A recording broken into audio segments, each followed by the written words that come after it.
আসসালামু আলাইকুম, welcome to my BCS voice. এটা হচ্ছে আমার 60 দিনের স্টাডি চ্যালেঞ্জের 21তম দিন। আর এই দিনটা ছিল শুক্রবার, যদিও আমি অনেক ব্যস্ত আছি যে কারণে এটা এডিট করতে পারিনি। তো এই তো বেশ কয়েকদিন ধরে পড়ালেখা থেকে বলতে গেলে অনেক দূরেই আছি। এক তো ব্যস্ততার কারণে, আর দুই হচ্ছে আমার শরীর খুবই অসুস্থ। তো ভাবলাম শুক্রবার যেহেতু আছে একটু পড়ালেখা করার চেষ্টা করি। যেহেতু শুক্রবার কাজের তো অত একটা চাপ নেই, ওই দিন টিউশনও অফ ছিল। আসলে কিছু বাচ্চাদের রেজাল্টের দিন ছিল প্রথম সাময়িক পরীক্ষার। তো এটা নিয়ে আমি অনেক ভয়ে ছিলাম। আসলে গত কয়েক বছর ধরে আমি যেভাবে পড়াচ্ছি আমার মনে হচ্ছিল যে এবছর আমি আমার সবটা দিতে পারি নাই।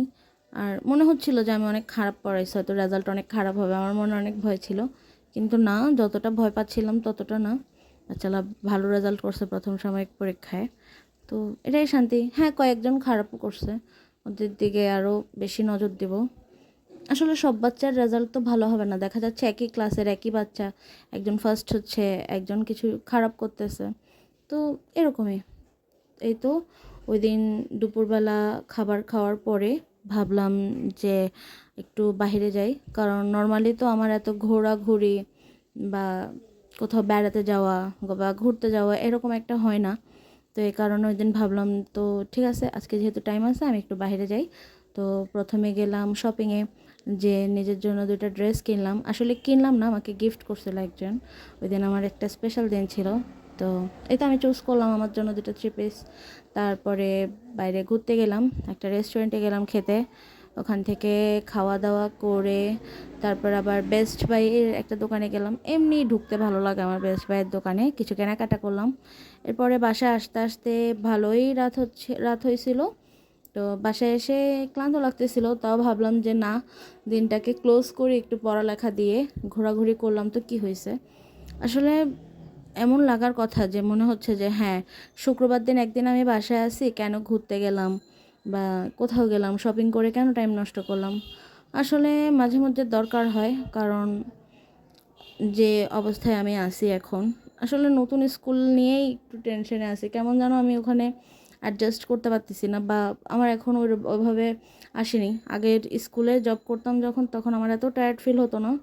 এখন কেন যেন স্কুল থেকে আসার পরে আমি যে বাচ্চাদের ছুটি দিয়ে প্রথম ব্যাচের বাচ্চাদের তো যাও পড়াইতে পারি, সেকেন্ড ব্যাচের বাচ্চাদের পড়ানোর সময় আমার এত খারাপ লাগে, এত ঘুম আসে যে ওদেরকেও আমি আমার প্রপার যে টাইমটা বা ওদেরকে ভালো মতো মনে হচ্ছে যে আমি দেখতে পারতেছি না। যদিও ওদের কিছুদিন পর আবার অর্ধবার্ষিকী পরীক্ষা শুরু হবে, এই আগামী 28 তারিখে।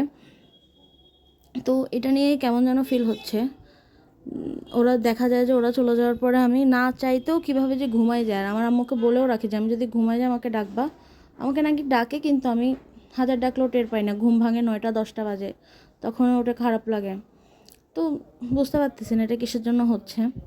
ডাক্তারের কাছে যাচ্ছি না, কারণ ডাক্তার মেডিসিন দিলে দেখা যায় শরীর একটু সমস্যা থাকে। নতুন স্কুল যেহেতু, আমার মনে হয় না আমাকে ছুটিও দিবে। তো সব বিষয় নিয়ে একটু এলোমেলো আছে পড়ালেখা।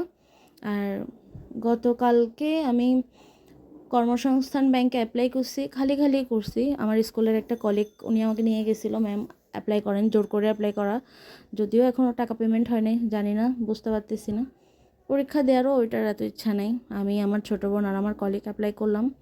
তো এই তো খুব বড় একটা দিন কাটাইছি, কিন্তু খুব ছোট করে এক্সপ্লেন করলাম। হালকা পড়ালেখাও ছিল, ঘোরাঘুরিও ছিল, মানে ওই দিনটা ছিল আমি একটু রিল্যাক্স করছি আর বাইরে গেছি, যে ভালোই লাগছে। তো এই তো আজকে এই পর্যন্তই।